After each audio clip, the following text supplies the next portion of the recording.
Olá pessoal, meu nome é Luiz Nicolodi, eu sou médico e hoje eu vou falar para vocês sobre um assunto que já tinham pedido aqui no canal outras vezes, que é medicina tradicional chinesa, um pouco sobre esse sistema médico de compreensão e tratamento milenar. Então, se você gosta desse assunto, já dê o seu like, se inscreva no canal e compartilhe esse vídeo, que eu conto muito com sua ajuda.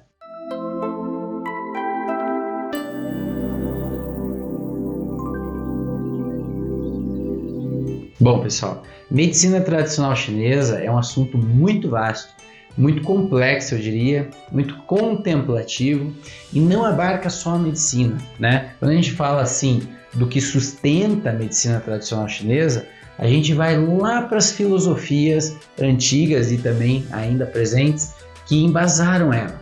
E a gente pode dizer que a medicina tradicional chinesa tem três grandes influências filosóficas: o budismo, o confucionismo e o taoísmo. Dentre essas, muito fortemente o taoísmo, porque a gente tem no Tao, né, esse símbolo também que todos nós conhecemos, que é o símbolo do Yin e do Yang.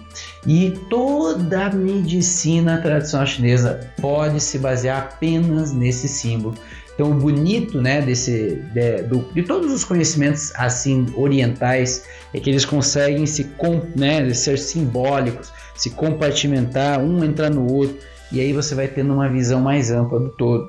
Então, esse símbolo aqui do Yin e do Yang está sugerindo um ciclo, né, polaridades, no caso aqui o Yin que vai aumentando, vai ficando Yang, vermelho, e aí vai produzindo um Yang, o Yang que vai ascendendo, e que depois tem que cair, vai ficando azul, né, mais frio, e aí vai de novo um círculo, né, vai gerando esse movimento. Aqui já é um princípio do Tao, né, do taoísmo, que é o quê? Que os opostos, né, as coisas diferentes se complementam, elas não lutam entre si, né? E isso já é uma coisa muito interessante na medicina tradicional chinesa e do próprio pensamento taoísta, de que todas as manifestações que nós vemos no universo, elas podem ser explicadas em termos de Yin e Yang. O Yin é tudo que é mais terra, que está condensado, que está materializado, que está fixado. E o Yang é tudo que é etéreo, que é mais sutil, que não tem assim substância. E aí a gente vai dizer assim, né, que tudo pode ser olhado em relação, né? Às vezes, por exemplo, você pode olhar o pé, por exemplo, ele é o mais yin, a parte mais yin do corpo, está mais próxima à terra. A cabeça é a parte mais yang do corpo, que está mais próxima ao céu. Mas se a gente pegar a cabeça e os cabelos, nós diríamos que o cabelo está mais yang em relação à cabeça. A cabeça é yin em relação aos cabelos. Ou seja, não existe intrinsecamente yin ou yang. Vai sempre depender do que você está pegando de referência. Isso também é muito interessante filosoficamente, porque a gente tende a rotular as coisas. Ah, isso é assim, aquele é o outro.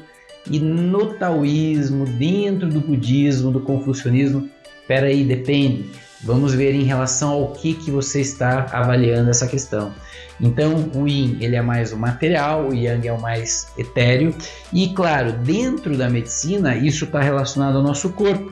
A nossa pele é o nosso órgão mais externo, então está mais Yang em relação aos órgãos internos. Por exemplo, o coração está lá dentro, né? Os rins estão lá dentro, então eles são muito Yin, né? Eles são os famosos Zhang. E existem órgãos mais externos, como a própria pele, como as vísceras, né, o estômago, os intestinos, que eles estão em contato com o meio externo, né, através desse tubo oco. E aí a gente chama eles de Fu, então Zhang Fu. E Yang também, Yin e Yang. Então tudo pode ser olhado no nosso corpo, inclusive as doenças, os sintomas, em termos de Yin e Yang. Por exemplo, uma enxaqueca é uma ascensão do Yang. O Yang está muito intenso na cabeça, né? Esse calor subiu, ele não está aterrado, ele não está no lastro do fígado, ele não está ancorado no fígado. E a pessoa tem enxaqueca, então é uma patologia Yang. Mas, por exemplo, uma patologia muito Yin é a pessoa está muito inchada, né? O próprio hipotiroidismo, por exemplo, ela está muito inchada, está com edema, tem muita água dentro dela, então existe muito Yin, está faltando calor, está faltando vitalidade. Então eu estou dando alguns exemplos aqui de patologias Yin e Yang para a gente já ir compreendendo como que eles fizeram, né, da filosofia, compreender o universo e aí aos poucos ir compreendendo o que está acontecendo no corpo. É muito importante, pessoal, dentro da filosofia chinesa, né, dentro da medicina tradicional chinesa, compreender, né, que as primeiras citações dos textos, né, são lá muito antigas, né, 700 a.C. O Imperador Amarelo, tem o livro do Imperador Amarelo, que foi esse médico que atendia o imperador, e essas citações são mais ou menos dessa época, mas é muito antigo.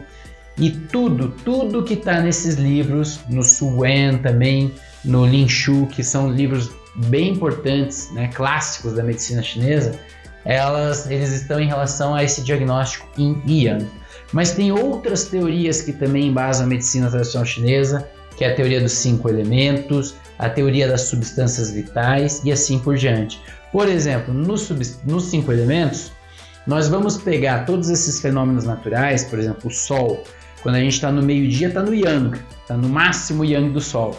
E quando o Sol vai se pondo, o Yin vai crescendo, né? Vai surgindo à noite.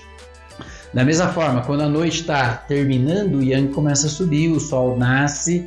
E esses ciclos naturais da Terra, da natureza, das estações do ano, né? De uma estação dar origem à outra, quanto mais a gente tiver em sintonia com esses ciclos naturais, mais saúde nós teremos. É isso que o Imperador Amarelo fala, o médico do Imperador Amarelo fala, né, para o Imperador, olha, antigamente, o Imperador pergunta, né, para o médico, antigamente os homens viviam até 100 anos e hoje eles não estão vivendo até 100 anos. O que eles fizeram para não ter tanta longevidade? Qual que foi o erro, né?